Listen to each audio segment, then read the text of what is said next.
Welcome to the Pregame Show.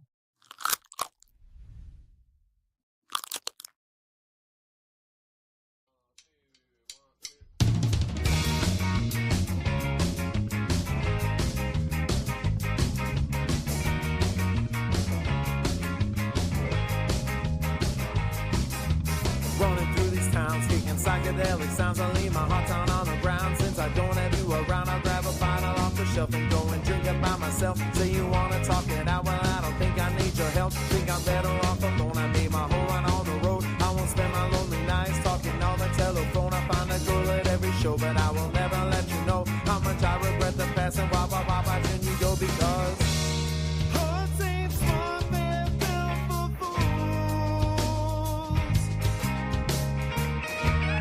Fall apart and let you break all your rules. It'll make you choose between a bottle and the blues. But my heart can't seem to forget about you. Can't forget about you.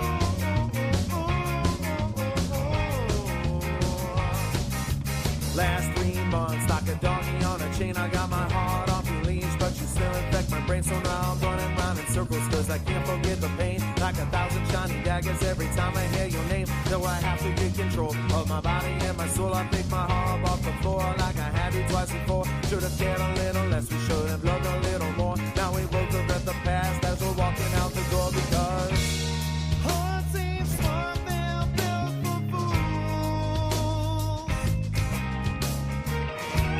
You fall apart and let you break all your rules.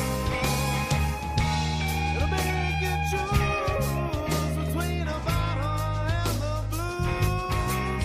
But my heart can't seem to forget about. Can't seem to forget about you.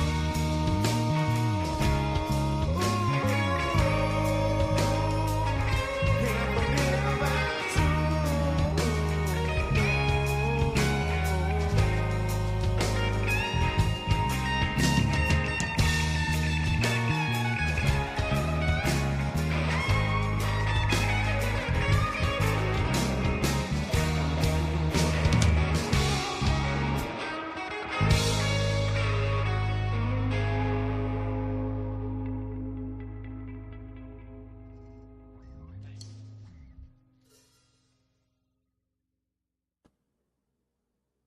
Welcome in, Vikings fans, to the Scene Project Sports Network. This is our Minnesota Vikings pregame show. I am your host, Bubba Startz. With me, as always, Coach Cody's in the building. Coach, how we feeling today? Feeling good. Happy New Year. Happy New Year to everyone else tuning in. Yeah, what a wild start to the year already. A lot of injury talk, obviously a lot of Brian Flores talk in Vikings world right now. This is the last game of the season, and we were just talking off camera about how some small things, right? You know, a loss instead of a tie for Green Bay, and this game has serious playoff implications, or one more win during the Vikings season, right? Like so many things, but here we are, and the season, you know, being out of the playoffs for the last several weeks, but this team has been playing, I'd say, good ball, competent ball, at least. You know, the Christmas Day game was something to behold in a lot of different ways, but this team's on a winning streak, and I think it means something, at least to the players inside of that Vikings locker room today, to continue that streak and to keep building towards next season. Yeah, no, absolutely. The mindset of a player in general should be just, be to win, to elevate your game, be the best that you can be, and to come out with that dub at the end of the day. And, just how this season has gone, how it started, the middle and now the end of it, and to be in a position where, we're 8-8, could finish above 500. Like you mentioned earlier, had the Packers lost that game earlier in the season instead of a tie. this game actually means something. If we don't mess up that debacle on special teams in Chicago, that means something. This game means something. It's crazy. It's the little things, though. Every play matters, every snap, play until the whistle, because now we're looking back like, damn, that sucks. Yeah, good morning to our boy Good morning. Jared. Hey man, and good luck to your Lions, brother, when they take on the Bears for their last game of the season. And there we go. That's right, brother. Well, we appreciate you tuning in. Before we get into the rest of the show, we got Coach's keys to the game. We're obviously going to talk about implications moving forward. Is this Brian Flores' last game on the Vikings sideline? A lot to talk about yet, even though this game in the scope of the playoffs doesn't really mean anything. Before we get into all of that, we're going to go a quick word from our sponsors at Pillars of Valor Coffee, and we're going to come back and talk some more ball with you.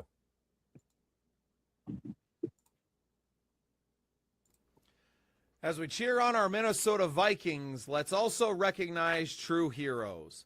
Pillars of Valor Coffee isn't just about exceptional taste. It's a veteran-owned company with a powerful mission. With every purchase, you're directly contributing to programs that empower and support veterans and first responders. Imagine starting your day with a rich, bold coffee that also fuels a vital cause. Pillars of Valor Coffee is dedicated to making a tangible impact, honoring those who've served our nation and communities. Join them in their mission. Visit pillarsofvalor.com to learn more and get your bag today. Pillars of Valor Coffee. Great coffee, greater purpose.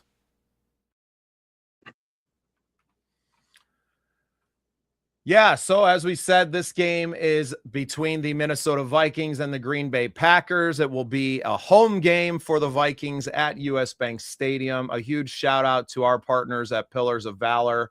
We appreciate their support and everything that we're doing and look forward to a long-lasting partnership with them. I'm going to throw their link up in the comments everywhere right now so you guys can check that link out and go see them. Appreciate everything that they do for us and supporting us. Oh, I got a new hat in the mail too. Check this out. I'll wear this for the show. Booyah.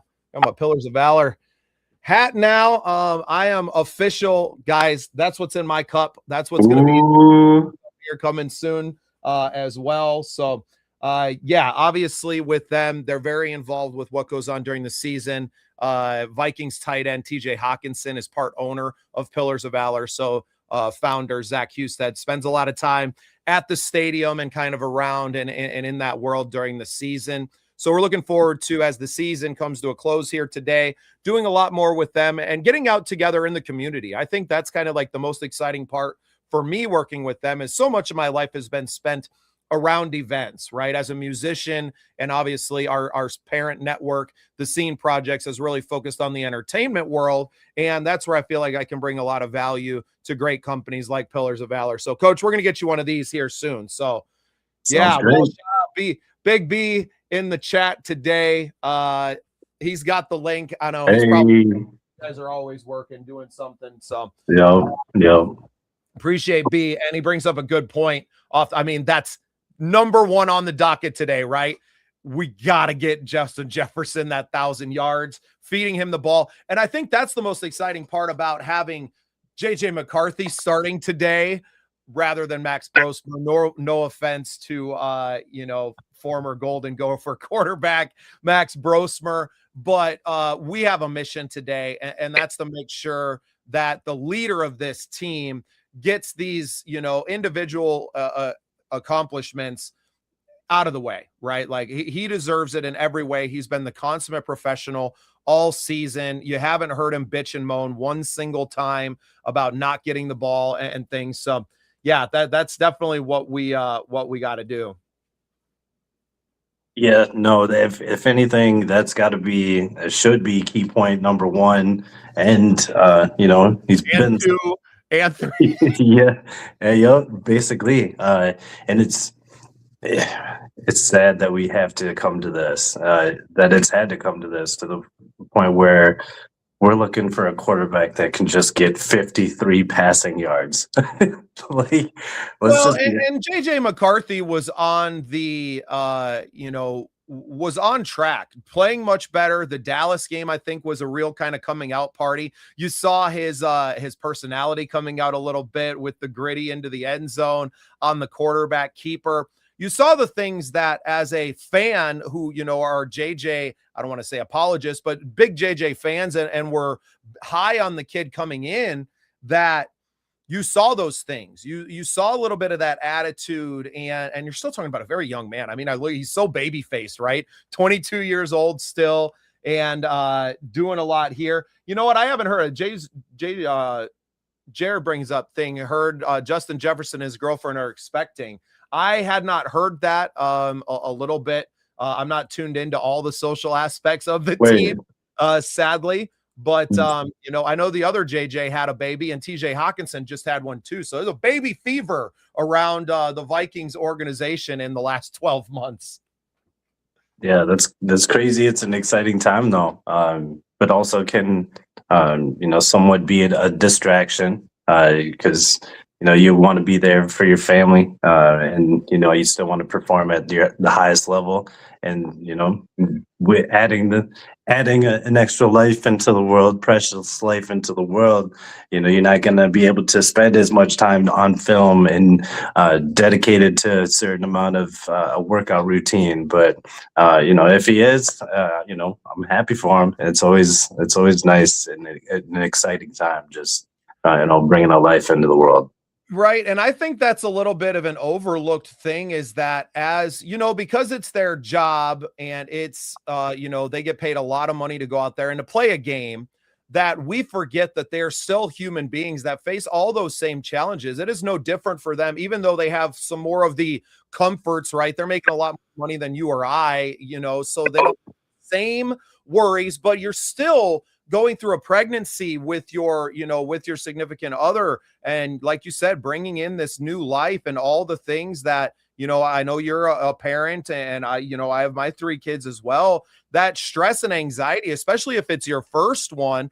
And for a young kid like JJ McCarthy, getting so much of that on his plate this year, that I feel like for him to survive everything that he's been through this year, all of the talk, all of the hate that he's endured, that it's only going to make him stronger mentally as a player. And he really got to live through a lot of those experiences in a short amount of time, that it's kind of, I think it gets overlooked, right? That these guys are still human. They're still going through the experiences of a life no different than the rest of us, and then being expected to go out there and perform at the highest level, which I'm not excusing the expectation either, but I think there's some personal, human aspects that get lost in the shuffle for fans, especially.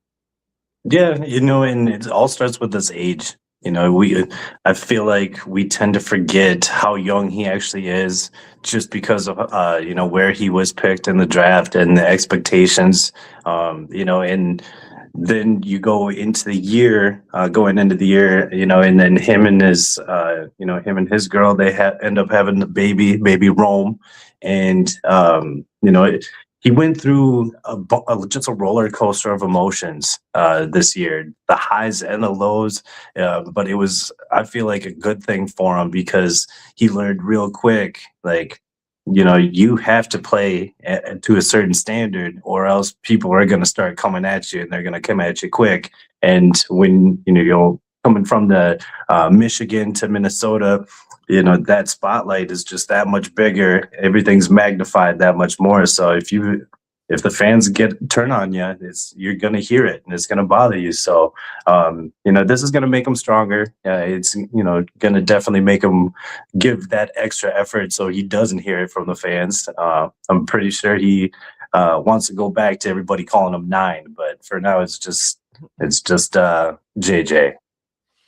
All right. And B did some research and said they are not expecting a new baby. So Thank you, once Big more, B. there's so many fake stories out there. And that's why we have B to kind of vet everything that we bring on the show beforehand. Now, I've already learned my lesson this year. Yep. Especially thanks, B. Yep. Thanks, Big B. Yeah, well, and we miss you, brother. I know you're watching it and you're always a part of the show, but we always love having you on. And I appreciate the invitation onto the Coast to Coast kind of season ending playoff preview show coming up this Wednesday, 10 p.m., 10:30 Central Time, I do believe. So I'll be on with B and the rest of the gang over at Coast to Coast Entertainment, who, Cody, I'm sure you know well from your time going on and doing your coach's show over there. Yeah, you guys, you and Big B, one of the first networks to allow me a chance to, expand the brand of the St. Paul Bears and my personal brand. And, they do good work over there. You do good work, and you guys are good people. So it just is a perfect match. Well, I'm really looking forward to it. And I actually have to do some homework now because they talk a lot more about the league in a broader sense. And while I watch some, I'm a busy man. I don't have a ton of time to dedicate to it, but I'm going to be doing some homework. I was tuning in last night. My wife bowls in a league on Saturday. So we were in, and that Seattle-San Francisco game was on. And I don't know how you're not picking Seattle as your favorite right now going into the postseason. Just dominant. And when they put Sam Darnold in a position that he just has to go out and to execute at a mediocre level, essentially, right? You have that great running game, and he just has to go out and kind of do his job and to not be Superman. You can see how effective he can be in that role. That defense in Seattle is crazy, man. They made San Francisco, who I watched put up 40 plus points on the Bears, who are one of the top defenses in the league, on Sunday Night Football a few weeks ago. And they made that offense look completely pedestrian, held them to 3 points. I mean, just crazy. The obviously the interception right there in the red zone, right at the goal line, essentially. Christian McCaffrey, the ball gets tipped at the line. It kind of bobbles through McCaffrey's arms, but the awareness and the Seattle defender just kind of wrapping that ball up, getting 2 feet in and crashing, like that was such a pivotal moment. And if that team can continue to do that, I don't know how you're not looking at Seattle raising the Lombardi Trophy come February. I mean, with the defense like that, defense wins championships. You hear it all the time. And Sam Darnold, he, like you said, they put him in a position to succeed. They put him in a position that plays off his strengths, and he can just have a mediocre game, an average game, and they're going to be just fine. This might be defense will pull them all the way through. Well, and you know what? That's a little bit of what kind of sank us last year towards the end of the season. And maybe that's a reason that Sam doesn't want to come back, because of the O'Connell philosophy that we saw kind of take a hit to its reputation through the middle part of this season, right? Like, you can't expect these quarterbacks to just have to put everything on their shoulders and then to have to deal with the backlash of it and tarnish their name when the guy forgets that you can run the ball, right? And you see in Seattle what they're doing there, leaning on that two-headed monster. Charbonnet's touchdown run was just grown man football, right? Get out there, jumbo package, block it up, and then the running back doing his job, making a guy kind of miss and powering his way into the end zone. And you just don't see that from the Vikings offense like you hoped you would. I know a lot of Vikings fans are looking at and you'll have to remind me, I know you're really high on the kid from Notre Dame, the running back. Jeremiah Love. Right. Well, and it doesn't make a whole lot of sense to draft somebody like that, because you would have to use that first pick, our first round pick to do that. If you have a coach that won't commit to giving that man the rock and running the football. And I know that, our running game today with, the Vikings is going to take a little bit of hit with Aaron Jones being out. And what a soldier that guy is, man. To tough through what he's toughed through the last few weeks. You could tell he's been hurt and hasn't been 100%, but also looking behind him and realizing that, like, if it's not him, then who? Right? Because you had injuries to Jordan Mason as well. And to keep showing up out there for his team to give us a chance to win. I mean, super commendable. And unfortunately, with his contract situation, you know, you never know what's going to happen. He's got quite a cap hit. He may become a cap casualty. If if things play out that way, it would be a shame to kind of see someone who's such a leader in the way that he approaches the game, right? It's not what he says. It's the way that he shows up for his team that really makes him a true leader. I mean, poor our quarterbacks. Sam didn't want to come back because of the way KOC ran things and how his mentality was. And for our quarterbacks this year, I mean, KOC's almost at the mentality of, I could throw anybody out there. Whatever happens, is going to be on them, and the backlash is going to be on them and not me. And I mean, poor Max Brosmer, that dude really got, just thrown out to the wolves, fed to the sharks, whatever you want to use. And, did that completely ruin his NFL career? Those 2 games, those 3 games that he played in. It didn't help him. That's for sure. 4 interceptions in the first start. Like that's almost Nathan Peterman stats. Yeah, real I think bad. he threw like 6 interceptions one game. Jer says in his last mock draft he did, the Vikings traded with him for Love at running back. So I don't know what that trade consisted of in that. And I'm assuming now that, the Lions have moved above the Vikings in their draft order, especially if we win today and Detroit loses. That changes all of that. Although I'm pretty sure at this point that playoff seating is pretty much set at this point, I think, from 15th from 17th. So traded up a couple of picks. Of course, these are just mock drafts put together by algorithms and things like that. So nothing saying that that's not what they're going to do. I would much rather see this, I think. He says they got the left tackle from Miami. Now, I'm not necessarily saying that we need a left tackle, but we need some help on the offensive line with what we saw these near things. So it's all good. I always say that we need offensive line, and then we'll get something shiny that looks good, and then an injury might happen. Trade or release or something just out of the blue, and then we're back to what about our offensive line? It's like, is this the draft we're actually going to take care of that issue and not try to fix it with a Band-Aid, slap on that Band-Aid and grab someone out of free agency, because that hasn't worked. No, well, and you have no money, so it's hard to do that when your cap situation is what it is. Great time here, I think, to transition to our keys of the game, Coach, if you're ready. Yeah, I'm ready. Awesome. Well, before we get to that, I'm going to roll a quick hit here and introduce you guys to Vikings United. This is Vikings United, your ultimate destination for everything Minnesota Vikings. Bringing together the most passionate fans, insightful analysts, and dynamic creators from across.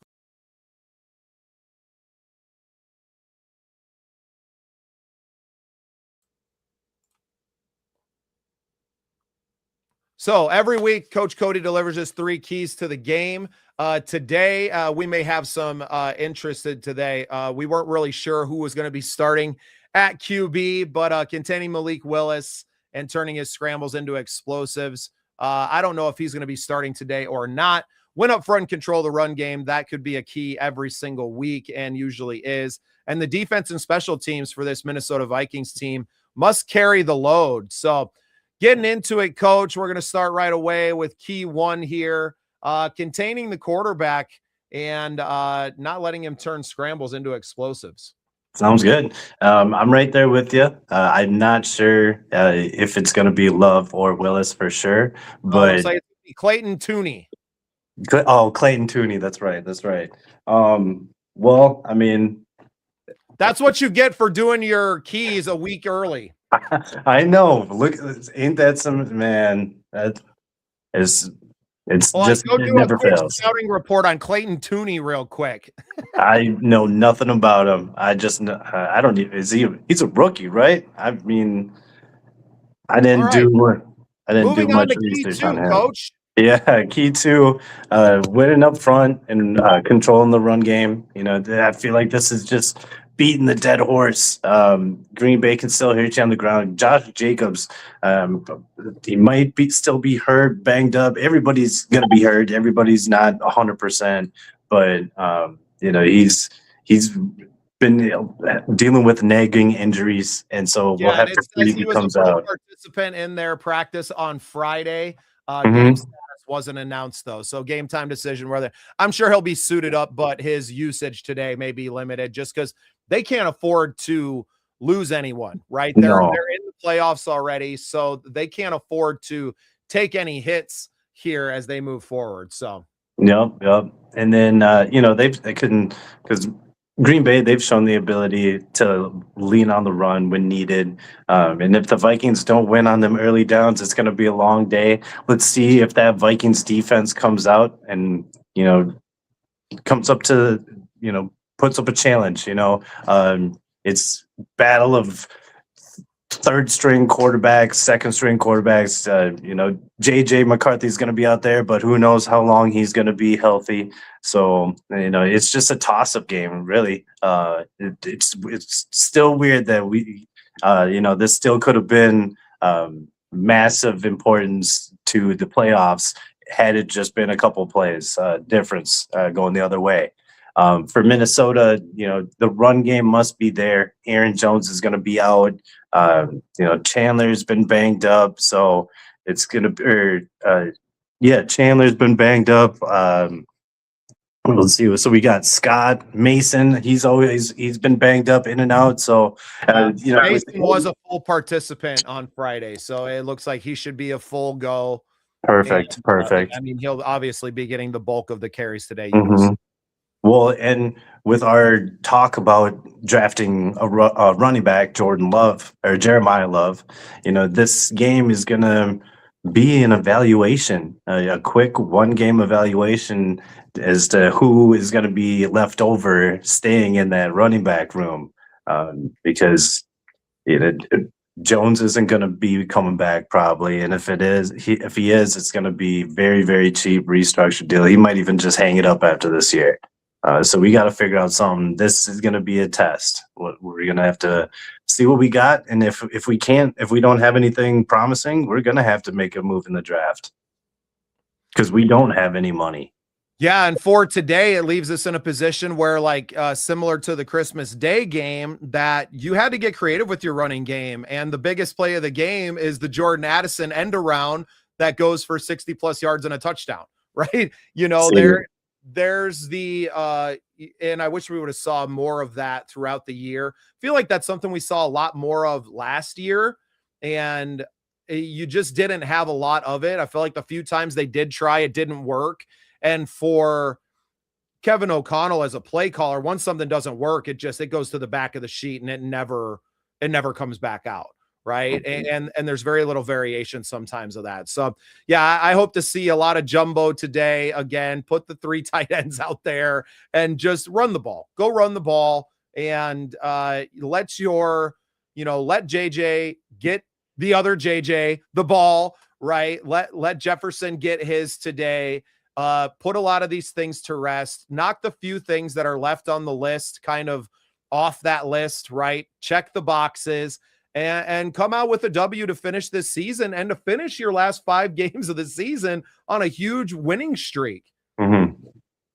Yeah, well, and Jefferson, not having the explosive year that he's used to production-wise with touchdowns and with yards, and unless this game he comes out and blows it up, but the ability to show promise, end up on a winning streak, and show growth in JJ McCarthy, that's going to help just settle down the nerves of Jettas, because we don't need to be messing that up anytime soon. I wish that end around to Addison. I mean, why couldn't you just do a little shovel pass? That's probably how we're going to end up getting the 53 yards at this point. Something, right? It's got to be something. Make sure that he gets it. I mean, it's really not that big of a feat. You wouldn't think, right? To be able to move him around and to kind of, motion him into the inside role, hit him, let him get in the middle of the field and catch a short in that he can turn into the 53 for himself. Like you said, can't we hit a little shovel pass and let him just use that athletic ability and get there? Any means possible. To me, that's more important than a W right now. Oh yeah, 100%. That's number one. And like I said last week, let's just get it done out of the way early. Let's get it done. We don't have to worry about it. If we're going into the fourth quarter and homeboy's at 18, 22, 23 yards, we should start sweating. We should start sweating. Like, oh, and if that's the case, I want to see, like, yeah, it's easy to, say the right things, do the right things, but when it's just over and over and over and over again, if he's got 18 yards by fourth quarter, we going to start to see a dude start to melt down? Because there's only so much harassment a dude can take. Like, let's just be honest. Well, and Trayvon Diggs got cut by the Cowboys late season. The Packers did pick him up for their playoff run here, which this passing game had a really good day against that Cowboys defense. Now, Jer says line Jetta up wherever Diggs is at QB. Yeah, I would. I'd go after him. I would go after him. Find a way. I think that's the big takeaway here. Awesome. Moving on to key 3, which is the highlights of this Vikings team. Defensive special teams must carry the load as they have for most of the season. Had to get a picture up there of our boy, Big Leg Whip Bill. I like that. What'd you call him? Big Leg Bill. I heard Thor call him Third Leg Bill. I heard that too. Third Leg Bill. Oh man. But yeah, I mean, defense, special teams, if there's been a bright spot, it's probably if there's been one bright spot, it's probably been our special teams, other than the one meltdown in Chicago. I mean, our punter, our kicker, they're flipping the field, they're scoring points, they're adding value, more value than the offense has so far this year. That's for sure. I can say that confidently. And this is going to be where Brian Flores earns his money. Can your defense keep it up? I think he's already earned it. This game, playing against a third string quarterback and everything, this game means nothing to his reputation. I think if the Vikings go out and shit the bed, I don't know that it tarnishes his reputation at all. More so maybe some of the players out there, but third string quarterback, he's going to be bringing the pressure. I'm looking for another, maybe not 6 turnovers, right? But I'm looking for them to at least force a strip sack and to have a couple of picks today, because we know what this defense is capable of against some of the best in the league, right? Jared Goff looked horrible on Christmas. Yeah, we made him look silly, straight silly.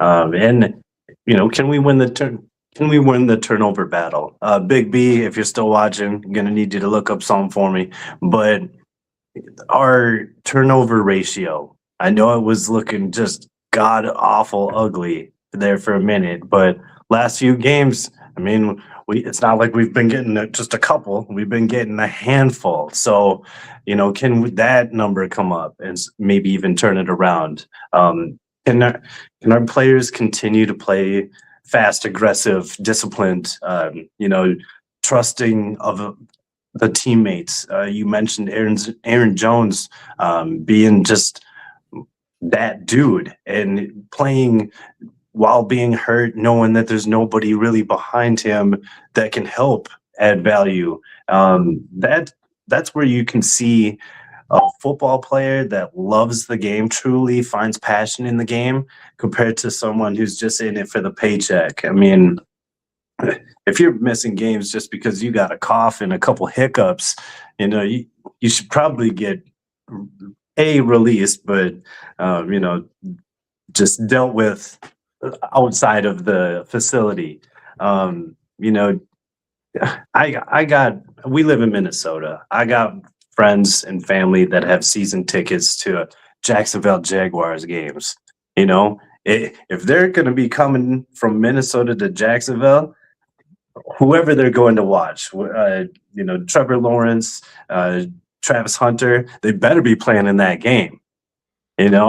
So let's see if the defense just plays. We're probably going to, hopefully with the Flores defense, we're going to take that over and maybe add in a couple depth players to see what else we got. I mean, it's the last game of the season, contracts coming up.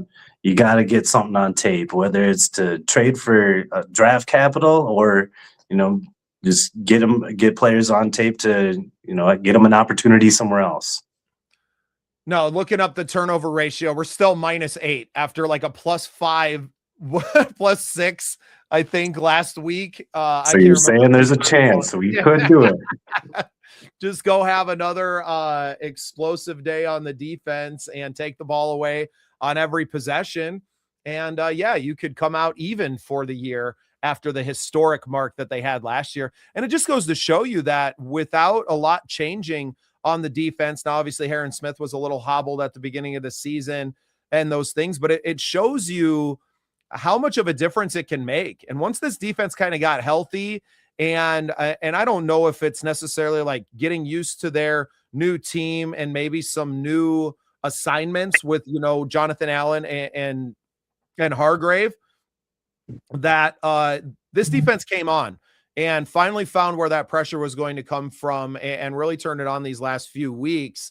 And I mean, looking ahead, and you kind of hit on it, like the biggest question mark after this game's over is what's the status of Brian Flores, right? And we know that he's going to test the waters of free agency. If they were going to get a deal done, they would have done so already, but we can talk a lot more about that. Let's move on to our player to watch, and that should be pretty obvious for everyone here as well.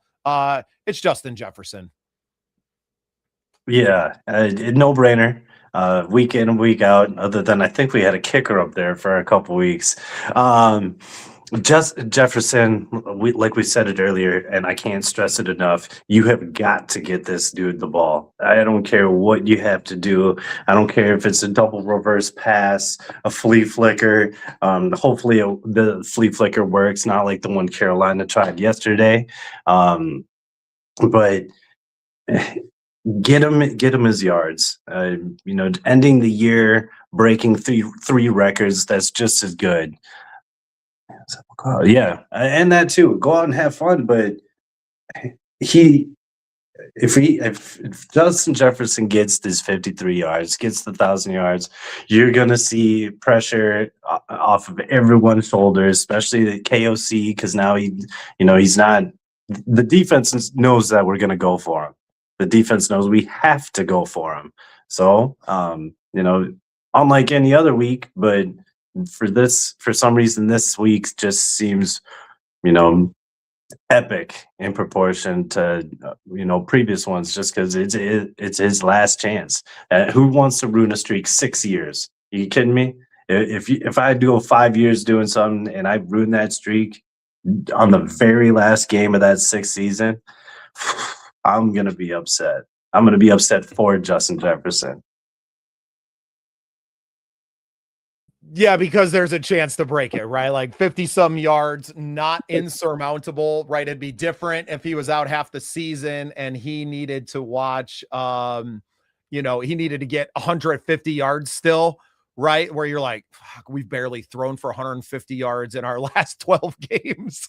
That'd be different. But B says his player to watch is Harrison Smith. Yeah, I like that. I like that too. Is the hitman playing his last game, in a Vikings uniform and in the NFL, right? A lot to look at. But and I think that gives, and I know he's got a lot of family that are going to be in attendance just for that fact, because I think he's going to take his time and really consider his future around football and what it is. So look for him to show up and have a huge game today. Maybe a couple of sacks and a pick, or a couple of picks to finish off. We know we want to see him get one more and hit that 40 mark.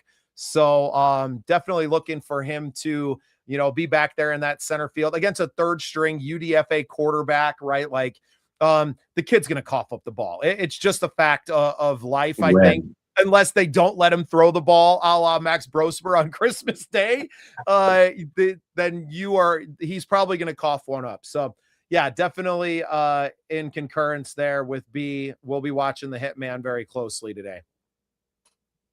Yeah, I hope this isn't his last year in the NFL. I hope he doesn't retire.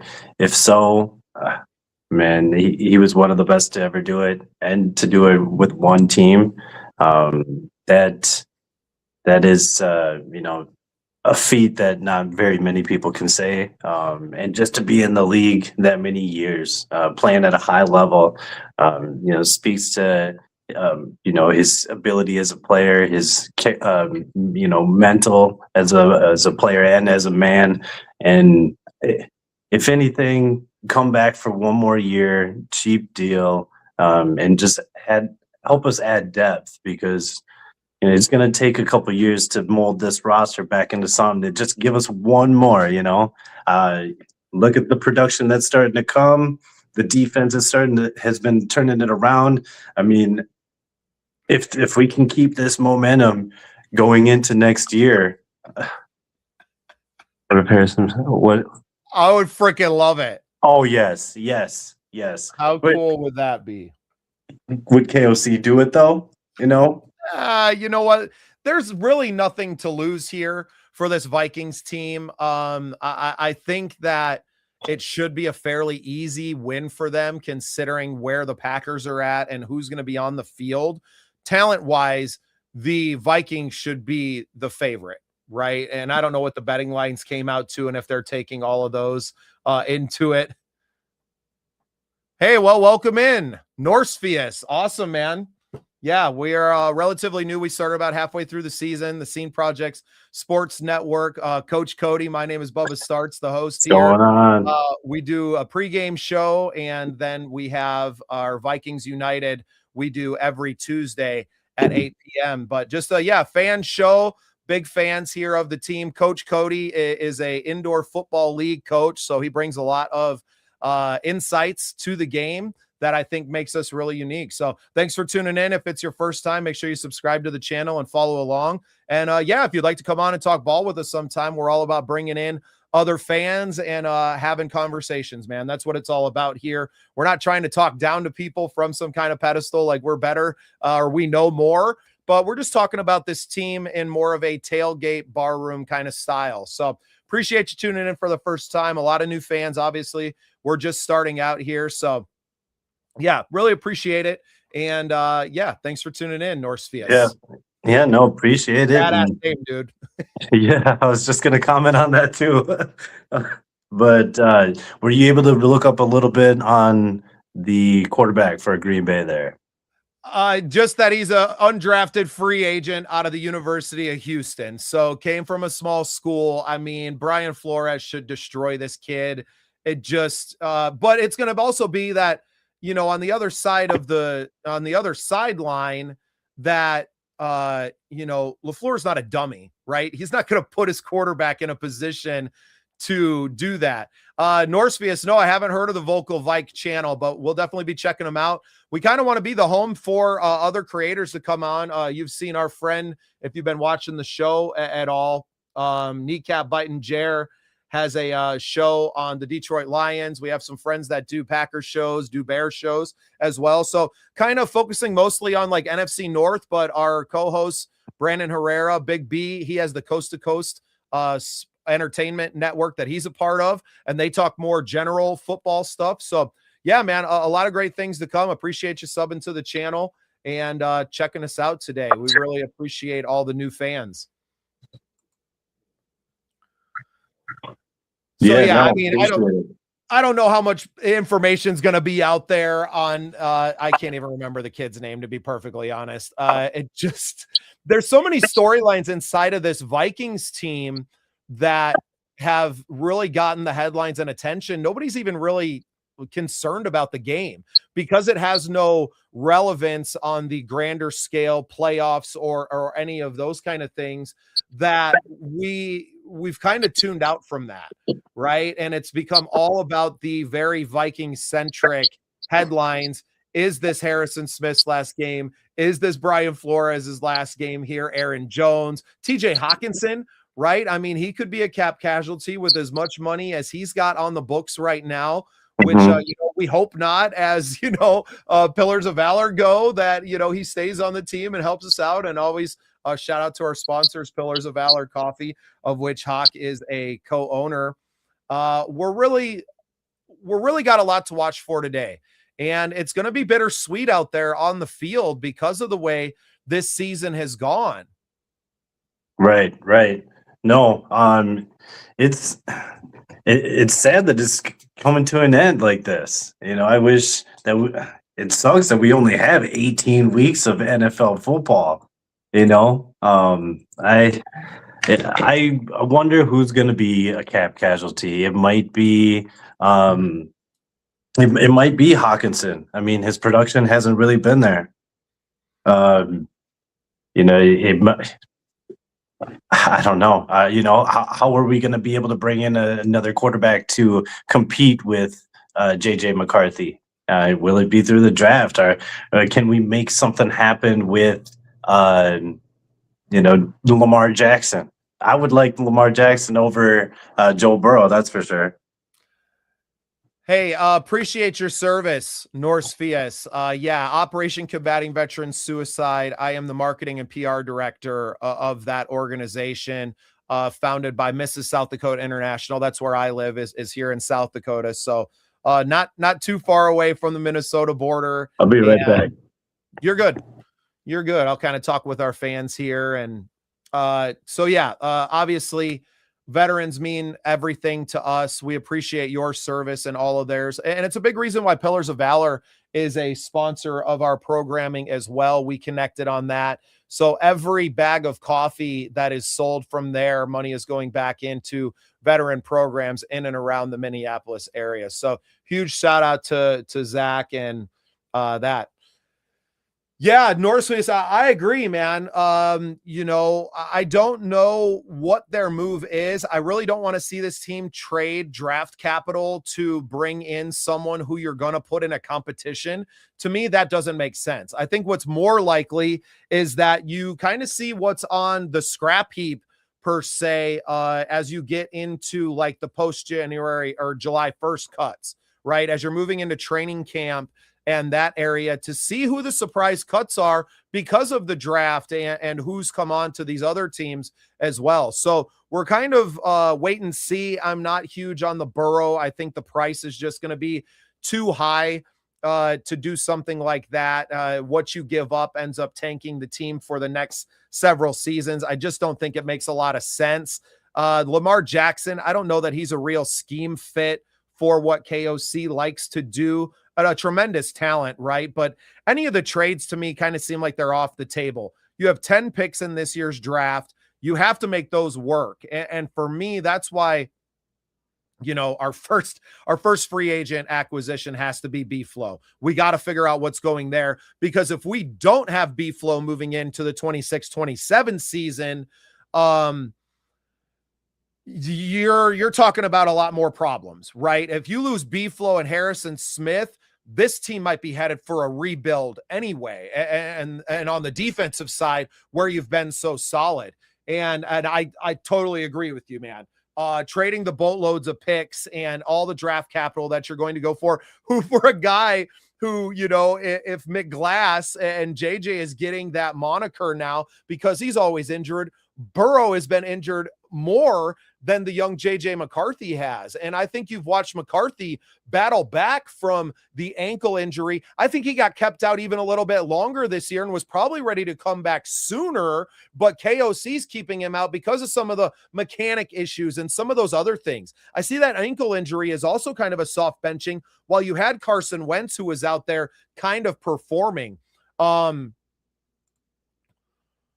Right. And I'm not going to say that they're off the table, B. I just, the Burrow package to me is insane. Even the Mac Jones, if it's going to cost you a first rounder or, a second and a third to get a Mac Jones, I think I'm kind of out on that because there's a chance that he comes in and JJ McCarthy beats him out in a competition. So for me, what I'm saying is I'm against the trade for bringing in a guy that is a competition. And I'm really against the mortgaging of your next 4 years worth of first round draft picks to bring in a guy like a Stafford or a Burrow who come with their own question marks, right? Stafford, yes, he's played at a high level, but you're going to be bringing him in to a whole new team and trying to kind of catch lightning in a bottle for a year or two. Are you willing to punt on 4 more drafts to do that? Burrow, who has a lot more tread left on the tire, I would be more into that than like a Stafford trade, but at what cost? And I think there has to be that cost benefit analysis in there where, to me, you made that cost benefit analysis when you drafted JJ number 10 overall. And you said, we're going to move in a different direction as a team. That's not to say that you're going in and not finding competition. It's, to me, where the competition comes from.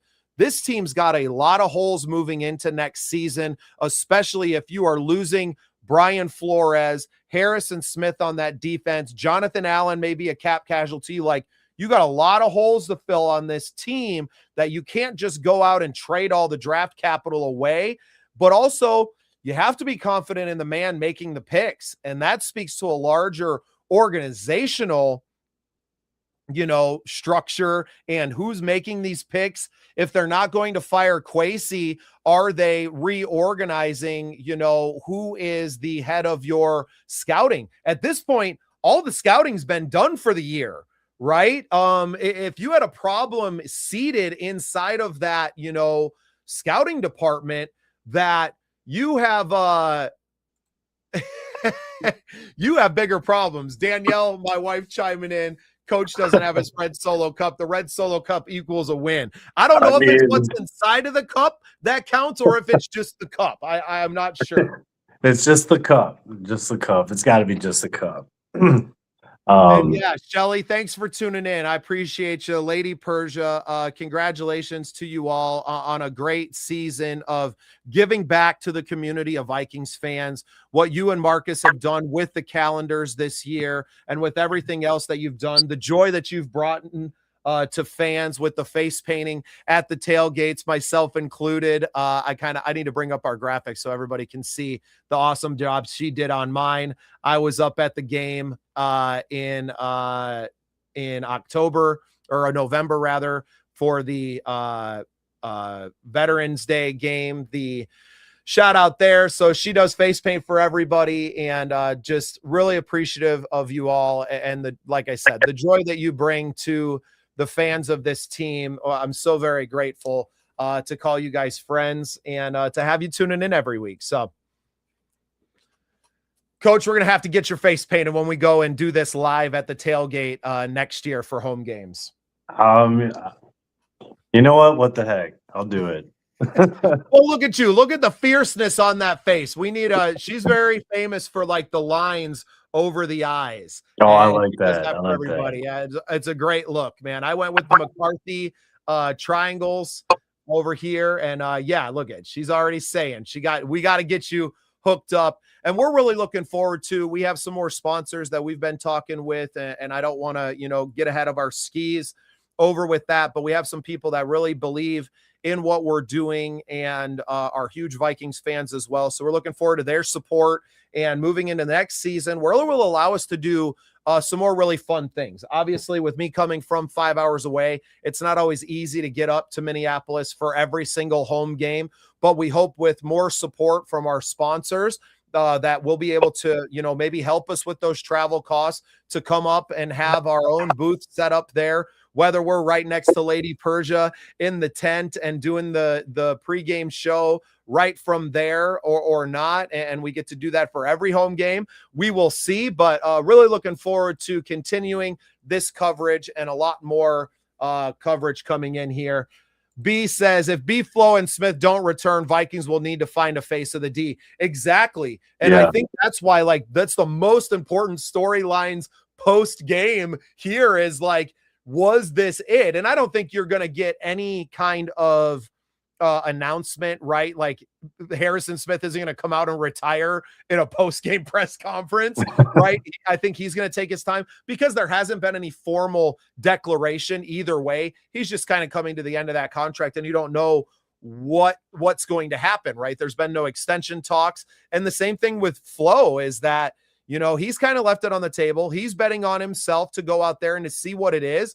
I'm not going to try to speak for the man in any way, but I think that he likes it here. He said that his family likes it here, and he believes in what KOC and him have built, but also, what does that mean, right? What does that mean if somebody's willing to come out and to give him $8, $9, $10 million as a head coach?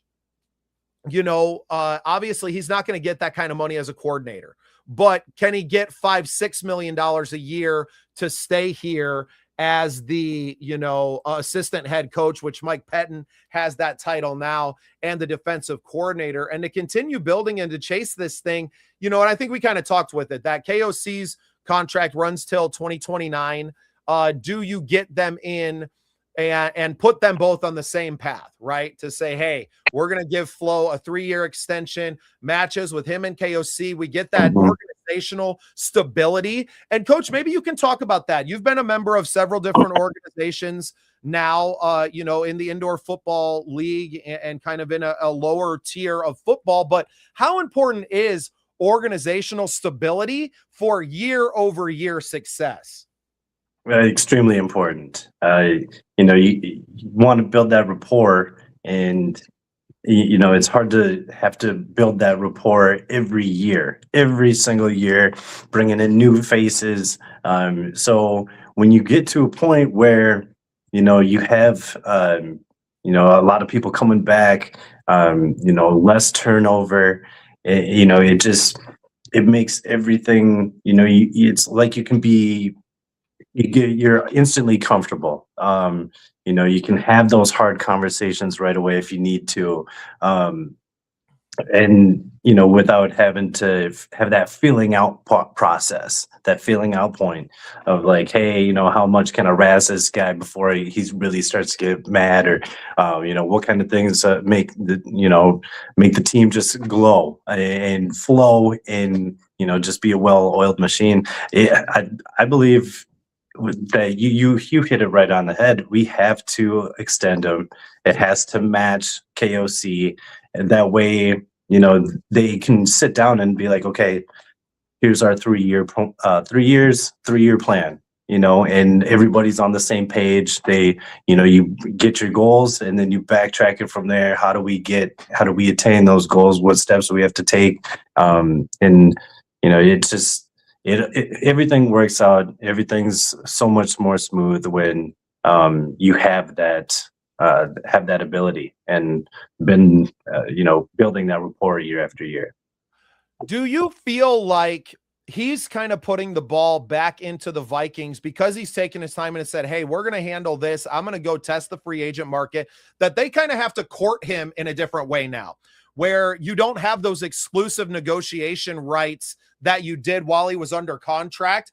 Now the conversation changes because you have to come at him, as a potential prom date, right? That everyone has a shot now. It's not your girlfriend anymore. She's back out on the open market, and you have to come at B-Flow from a much different point of negotiation. And maybe it's not just money. What do you feel like is the Vikings, and to a greater extent, Kevin O'Connell's pitch to Brian Flores to get him to stick around and to not pursue an opportunity that may be worth more money, but will be if you're going in and taking over a head coaching job, that team's probably not very good and you're rebuilding that. So what is your pitch and juxtaposition of that to say, hey, this is what we've built and all of this process, compared to the other side where he's, B-Flow is going into a complete unknown, whether it's as a defensive coordinator somewhere else or as a head coach? I think you sell the fact of, you've had success here. The fan base loves you here. The players, the other coaches, staff, everybody loves the guy. And I'd almost give him part control of that defense, personnel wise, in terms of, I know he's having a little bit of say, in terms of who he's eyeing for free agency and stuff like that. But I'd almost just give him the reins and be like, hey, go out and pick them. Go out and pick them. We're not going to ask for your input. You are the input. Like, we're going to be asking you, like, hey, are you sure this is the right move? And like you said, the coaching vacancies that are out there, most likely are going to be bottom of the barrel teams that have more problems than just, one or two positions. They're going to have a number one pick, or you might have a number one pick, top 5, top 10 pick. You got to look at it in the situation, based off needs. Can I use that one first round pick and be good, or do I need to trade that first round pick to get like 3 seconds and 3/3 and try to fill out holes? Plus, I mean, your coaching staff might not even be up to par. So it's a lot. Family is going to be huge. Does his family want to stay here for the long haul? Yeah. There's just so much that goes into a decision like this, not just for the team. I feel like the team's decision is easier. You want to keep the guy that's been here and has been doing it at a high level. For Beeflo, it's a lot of those unknowns moving into, right? Taking your family, uprooting them, moving to a new city. But his leverage is to go and see how much he's worth on the open market, right? And coming back to the Vikings and going, look, I'm getting offered $10 million to go be the head coach and to get this, and this. I'm willing, because I like it here and because my family likes it here, to take this now, right? And is that $6 million with the assistant head coach title? And are the Vikings willing to give that, wave goodbye to Mike Pettin, who might be on his way out the door anyway with how things are going? I don't really know what his role is. A lot of this stuff, we don't know necessarily what people's roles are inside of the building. They don't need to disclose a lot of that. And is it more control, like you said, of who's coming in and who's being a part of the team? And what's that structure like right now? Because I think there's a little bit of a disconnect, and even just from the quarterback standpoint of like what KOC wants. Is it a matter of like KOC wants more control over front office decisions that are happening? And is there a little bit of a disconnect between, Kwesi and Kevin O'Connell, or the scouting department and the coaching staff, right? Like, these are massive operations and everyone is kind of locked into doing their job. And when you have a head coach who is also the play caller of the offense, right? He's already wearing a couple of hats. How much of that player personnel stuff is he offloading just over into that, personnel department, and then kind of getting to the season and being like, what the am I working with here? Right. So I think there's a lot of organizational. I feel like there's a lot more organizational questions in this offseason than there are like player questions, right? Yeah, 100%. I mean, it's a business when you break it down, and make it simple. When you break it down, it is a business. I saw that. Hey, soon in the next 4 years, I promise that. But I hope we can keep him. I hope we can make him happy. How I'm interested to see how much attention he garners, and how much money we're talking, because it's not going to be cheap. We're going to have to pay up. Luckily, there's no salary cap for coaches, so we can. Oh, and they don't even have to disclose how much he's making now. We're just kind of assuming that he's probably getting, 4.25. We know that, I guess we don't know maybe, but Vic Fangio in Philadelphia, we think is the highest paid coordinator at $4.5 million. So it's going to have to be more than that. To me, he has proven that he's worth whatever that dollar amount is. The Wolves ain't broke. That stadium continues to sell out even when the team isn't playing at the highest of levels, right? They're still, have a very dedicated and loyal fan base. To me, if you lose B-Flow, it just like, what are we doing? Right? Like it throws put the quarterback controversy and those questions to the back of the line. Because what the hell are you going to do with a new coaching staff on that defensive side of the ball? Because I don't know if there's anyone that you're elevating. I don't know who's in the wings underneath B-Flow, because he is the play caller and the one who designed the whole thing, right? I don't know that there's someone necessarily to elevate to any of those roles. So you're looking outside of the organization. Now you're talking about that feeling out process is man, that's why it's obvious that he is your number one priority in this offseason, and everything is a domino after that. Nothing else matters in a similar fashion to these 53 yards or whatever that Justin Jefferson needs today to get 1,000 matters. Everything that happens after that is after that. We are focused on this one problem first and getting that done.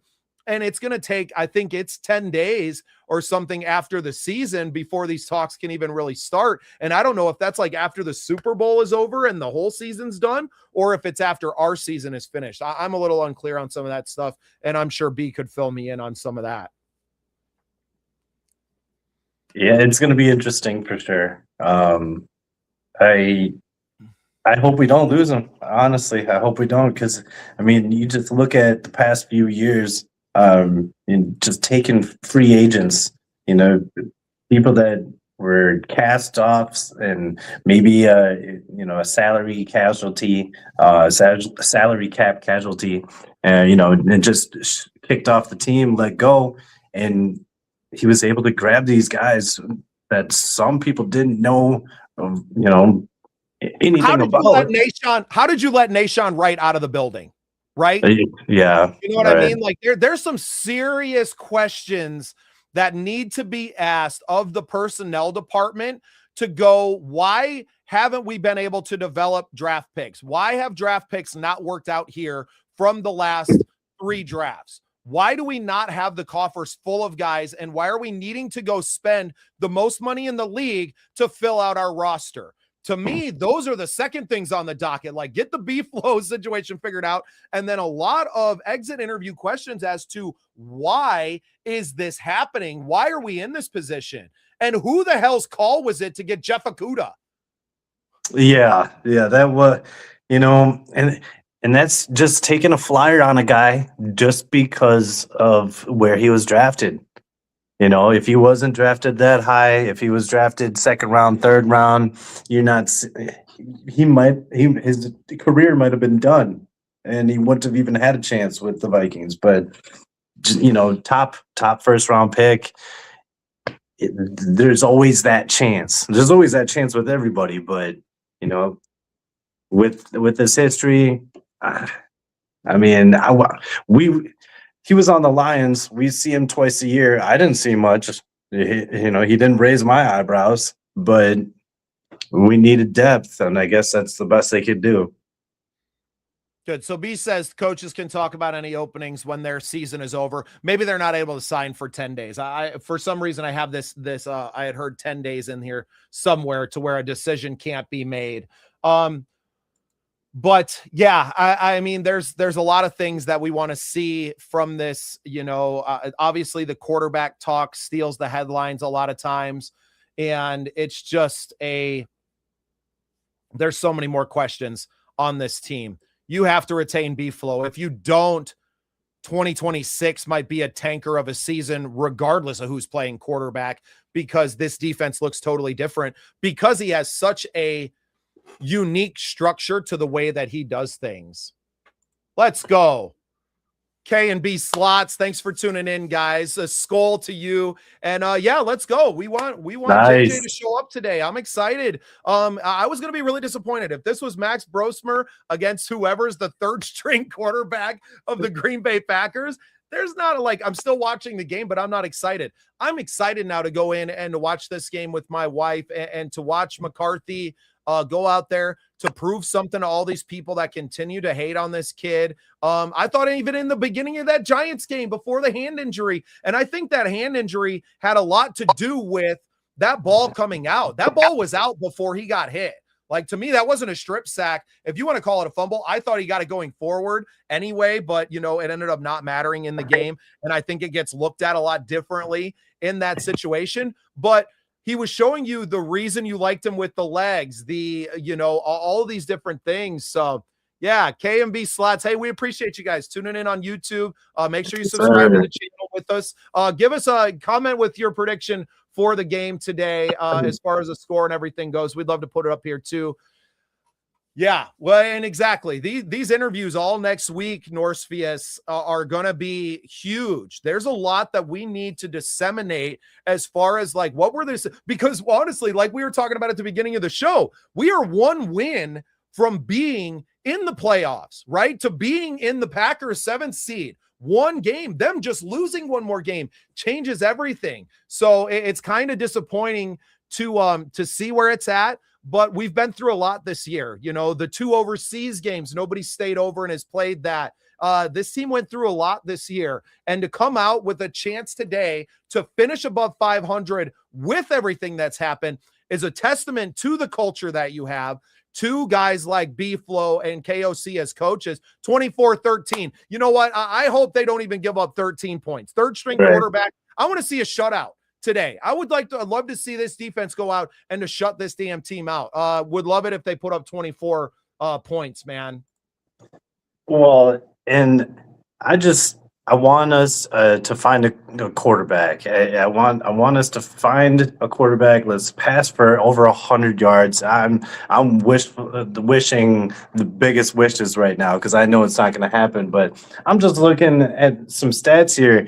That backup quarterback for New Orleans, Shaw or whatever. I mean, this guy, I'm pretty sure was undrafted, and he's throwing for 300, 250, 300 yards, and we can't even bust 60. Like that's Max, bro. You can't put that. I think JJ was trending in that right direction. His last several games was over the 150 mark, and you were running the ball heavily there. The kid was throwing great throws. Now, a hand injury on his throwing hand. Is he going to be able to rip it today on the deep stuff? Maybe not, but can we complete some of these short passes and allow guys like Addison and Justin Jefferson to do what they do, which is rack up the yak, right? Give us that yards after catch and to do that. This is the biggest question to me. If you can't keep B-Flow, who is the -21? I wish. I mean, we can go negative yards, so who knows? And I'm going to bring negative points. B's question back up. If B-Flow does leave, who do you want to be the replacement? Is it someone on the staff currently? To me, because Flo is so much of the face of that defense in so many ways, I don't know that there's anyone that can step in to fill those shoes on this staff. Honestly, I don't even know who's on his staff, right? Because it's really like B-Flow doing everything. I think you're looking outside of the organization, and I don't know who's out there and available. We'll talk a lot more about that as, Black Monday hits tomorrow and the teams that are not in the playoffs are, handing pink slips to people. And a lot of guys are cleaning out their lockers, not just for the season, but for good. That we'll kind of address that maybe a little bit in, Vikings United on Tuesday. Make sure you guys are tuning in for that every Tuesday at 8 p.m. Central. We go live on our YouTube channel here with Coach Cody, and Big B is always with us as well. And this is going to be a huge topic of conversation, personnel, and obviously the draft coming up here. Well, and another thing that I wanted to add to the importance of locking down B-Flow is, we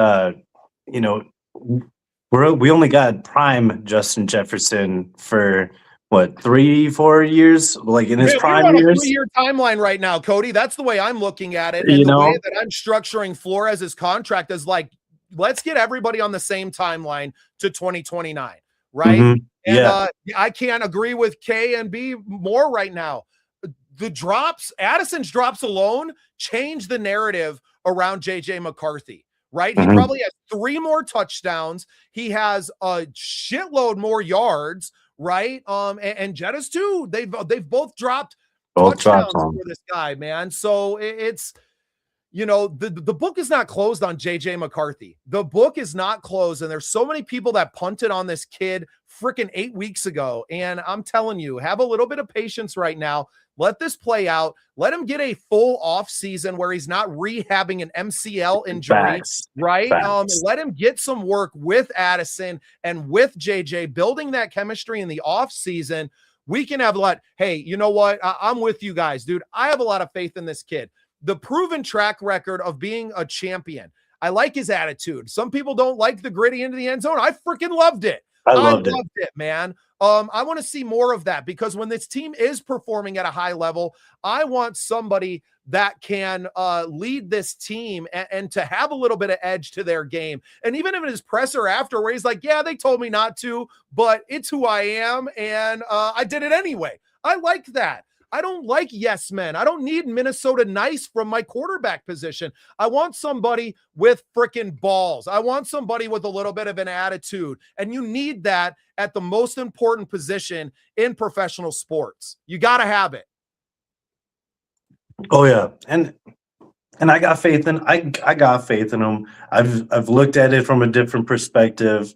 And I realized that, you know, he was rehabbing still. He didn't have a full year where him and Jettas can go you know, down to the Florida or Tampa out in Cali and just train and throw routes, run routes, get that chemistry, figure out the small details of like, hey, defender jumps bites this direction, like on this option route, I'm going this way, like, and just get all of that down all in the off season. It's pivotal that we do this year. If we didn't even have an opportunity, like Justin Jefferson was not participating in training camp this year, right? Like he was dealing with some stuff. Jordan Addison missed the first 3 games of the year. Like that's when we look back on this season and when we're out of it now and looking at it from the 10,000-foot view, the fact that we're going to be able to finish this year above 500 with the abomination that the middle of the season was, that Seattle game being the worst of it,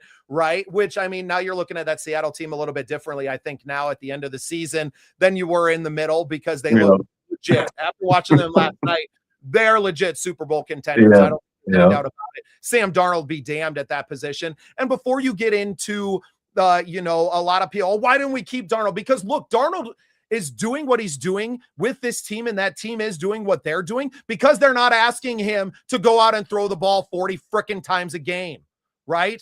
He's not running a KOC offense out there. And it's probably a big reason why him and his staff, because it sounds like the money was the same, we're looking at it and going, hey, man, we trust the Seattle team to put you in the best light and to not tank the rest of your career.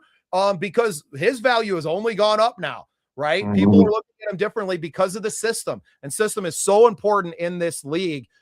B had a great comment here too. Like the old little Giants, right? We need that, all that stick 'em on there. Come on, fellas. Well, and Sam Darnold, I mean, good for him. Honestly, good for him. Just turning that whole thing around. I saw a stat on ESPN this morning or last night. I worked overnight shift, so it was, you know, from 11 to 7 in that time period. But he's the first quarterback to have back-to-back 14-win seasons. Big B, you're gonna have to double check on that for me, but. Coming from a dude who was seeing ghosts, nobody wanted him, considered almost a bust, to now this. 1 year could be a fluke. 2 years, do the same thing, 14 plus wins. I mean, maybe he finally figured it out. Yeah, but how long did it take him? Guy's been in the league for 10 plus years, right? Or 8-9 years in the league, and he was the 3rd overall was Darnold, right? I know he was at the top of the draft. Yeah, and this is huge. And that's exactly what we've been talking about with McCarthy and these receivers. the whole time. K and B, we're big fans of yours right now. If you had a show, we'd want to come on. I love the support of JJ McCarthy. We appreciate you jumping in the comments with us too. And we're going to have to get you on Vikings United to come and chat with us maybe this Tuesday. So make sure you're following the channel and stick around with us. Find us on Facebook. You can find me and Cody, Bubba Startz on Facebook. Make sure you connect with us. We'd love to be friends and to talk more ball with y'all because I think you're 100% on point here. This is exactly what we've been talking about. Chemistry is not built during the season. You're not going to build chemistry on a walkthroughs on Tuesday, Wednesday, and a couple of full padded practices. It's not going to happen. You need that offseason time. JJ didn't have it because of the injury last year. Jefferson didn't participate in training camp. Addison was suspended, right? Like, you didn't have an opportunity to build that chemistry. You do going into this season. Let's not throw it all and throw the baby away with the bathwater necessarily by going out and like, oh, we got to trade everybody and get Joe Burrow in here and to erase anything, because it's going to be the same thing. You're going to need that chemistry. Now, obviously, Burrow has chemistry with a Justin Jefferson, but not with the rest of the guys on the team, right? That's... And you're probably going to have a new tight end in here this year just because of the oh, sweet. Now we're talking. Let's go. We need a gambling expert on the network. So I love it, man. We're going to talk a lot more with you all off-season. Make sure you're connecting with us because I don't have any money. So I don't gamble a lot, which means I know nothing about the gambling and betting lines and everything. So we would love to have you on and feature you weekly on our show and moving forward. So I'm going to make sure to follow y'all's channel and connect with you guys offline too. So this is so cool, man. Love the community that we're building around. And that's really what Vikings United is all about. It is connecting with other creators. Little backstory on me, K and B, is that I'm the content creator of the year for the Midwest Country Music Organization. Most of the content that I make is centered around music and entertainment in that field. But I'm a huge Vikings fan, a huge sports fan in general. So I started the Scene Project Sports Network to be able to feature that. We're going to do a ton of golf content over the course of the next several months and moving into the summer. We've got some really cool partnerships that I kind of locked in yesterday. So excited about continuing to make content with y'all and to do that. So awesome. Some other comments to get to. JJ Jetta, KOC, B Flow, need to set sail and land right square. I mean, we want to see them all lock in. Like, get everybody on that same timeline and going forward to let's ride this out till 2029. And if at the end of the decade, right, we haven't brought home a Super Bowl, then you blow the whole damn thing up and you start over, I guess would kind of be, my thing. So getting everyone on the same timeline, I think, is really important so that you're not kind of having weird conversations like this and kind of stutter stepping through stuff. I know that we're kind of getting close to the end of the show here. I want to also a musician. Cool. Well, yeah, a lot of overlap with spots. Hey, we love it. Send me a message. Send me a message when you can, K and B. Hey, now, what's that? What's that? This is supposed to be your biggest fan, and she's coming out with this. Get out of here, Nicole. Get out of here. All right. So there's 2 weeks out of the season that I know we're not going to be friends. Yep. Unfortunately, she's a Packer fan. I honestly didn't think she's going to be able to make it. She's at the game right now. So awesome. Well, have fun. I'll be there in a little bit. Appreciate you tuning in from the stadium. It's almost game time. So we're going to get out of here. Back-to-back 14-win seasons for Sam Darnold. I mean, come on. The guy's proven that he can be a game manager type, and you can win with that, right? But he's not going to be the guy that goes out there and plays hero ball a la freaking another, playoff team, Caleb Williams, who that team is built. The Bears lose a Caleb Williams and lose that talent and that hero ball essence, they're right back in the dumpster. So you get what you pay for. Sam Darnold plays a much safer brand of ball that you can build a consistent champion around. So it's how do we want to go? And can McCarthy be a blend of that? A guy that can play hero ball, that can he play within that system and to give you 10 plus wins every season? I think if JJ McCarthy starts all 17 games this year, that you are double-digit wins. So a big skull to you too, Marcus Way. Obviously, Picasso joins us weekly for Vikings United as well. Coach, I would be Yeah, we look forward to a K&B. Coach, I want to give you an opportunity to talk about the tryouts you got coming out here. We've mentioned it a couple of times already, but you are the defensive coordinator, assistant head coach as well of the Wyoming Cavalry. Yep. Yeah. And, we were going to have tryouts on the 28th of December, but then we got hit with 8 inches of snow. So it was smart just to back it up a little bit. Tryouts this Saturday, January 10th at Toka Soccer Center in Burnsville, Minnesota. We'll be indoors. So come on, come all. Looking for dogs, be coming out hungry, looking to compete, aggressive, fast. And just got that dog mentality. We'll be starting our season here pretty quick. Our first game's February 14th, Valentine's Day, out in Wyoming. Gillette, Wyoming is where we play, but I'm looking for defense players, offense players, and looking for a whole team. So if you have what it takes, you think you got what it takes, and you're not going to shy away from competition, bring it. Let's see it. Beat me there. Don't meet me there. I love it, Coach. We're looking forward to a lot of content around the Cavalry as well. And I just saw that I forget the name of the league, the AIF. Yep. AIF, that you guys just brought in some NFL talent into the front office of the league. So huge announcement there. And that league is going to be something to behold, and a way for collegiate players to continue it, guys that are still tracing that dream. Like, we've seen guys come from XFL and make it. We got one on this Vikings team. Jalen Redmond was playing in the XFL or, one of those other leagues just a few years ago, and now is chasing his dream in the NFL. So it's about continuing to play and perform and to improve as a player. And you never know where things are going to take you. Want to shout out again our sponsor, Pillars of Valor. We're so grateful to them and the support they've been giving us. I got my Pillars of Valor hat in the mail this week, so I'll be rocking this during the game today. Coach, I'll be making sure that we get this. I'll text Zach after the game today and let him know, give him your address and make sure that he gets you some of this amazing coffee. I got a bag here on display, so make sure you guys are drinking Pillars of Valor coffee. Find them at pillarsofvalor.com. Every bag supports veteran causes. We absolutely love you guys. Thank you so much for tuning in. A lot of new fans today. Shout out to Norse Fies, great name, by the way, man, killer. And then KMB Slots. We hope you do.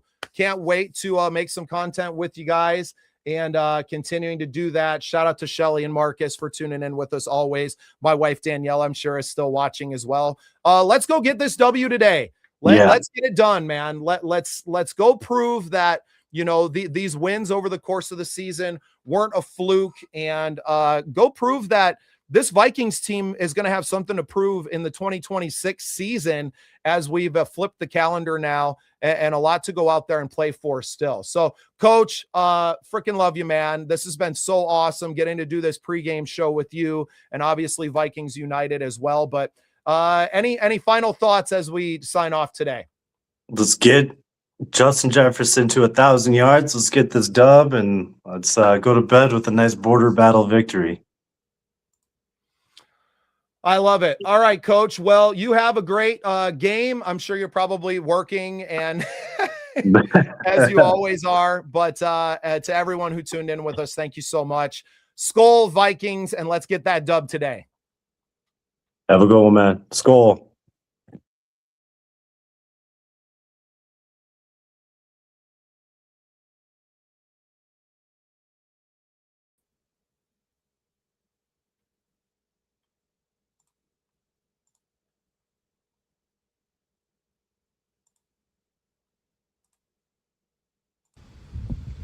Hey, this is Bubba Startz with the Scene Project Sports Network. We're out here today at Tatanka Golf Club. I wanted to give a huge shout out to them, course manager Troy, for letting us get on the course today. We're going to start off the day on 10 and shoot some great content, so stick around and stay tuned for a great day of golf.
hard to be disappointed when you're out here playing. It's been a thrilling day. We got out of there with a par, and I'm not sad about it. A shout out to Tonka Golf Club and Troy down there at the clubhouse for having us. I really appreciate the opportunity to come golf this beautiful course. It's been on my list to do for quite some time, and I really appreciate the opportunity, Troy. So thank you to you, thank you to Tonka, and a big shout out to the grounds crew. This place is amazing.